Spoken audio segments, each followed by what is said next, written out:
دائما متربعة على عرش فيها مشاهدة الباج. نقول ليس بغريب لأن الشيء اللي سجلناه وهو المثابرة تاع الأبناء، والأمر الثاني اللي هو هام جدا سبق أني ذكرته، وهو الاهتمام بالأولياء اللي يرافقوا مرافقة مقربة وبكل حرص وعناية. الأمر الثالث اللي هو كذلك شيء يفرح، وهو رعاية الطاقم التربوي من إدارة ومن أساتذة ومن موظفين على مستوى سلك التربية. تلكم هي الثلاثية اللي تفسر النجاح على مستوى ولاية تيزي وجه.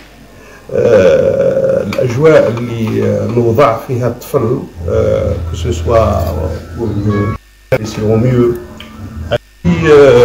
الأمر الثاني سي لي بارون qui ne ménagent pas d'efforts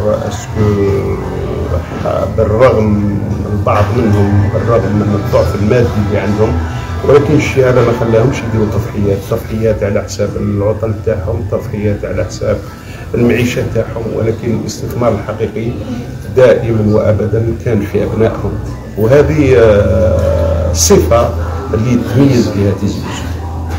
الامر الثالث اللي راني شرحته وهو الوقوف الحقيقي، الوقوف الدائم، الحقوق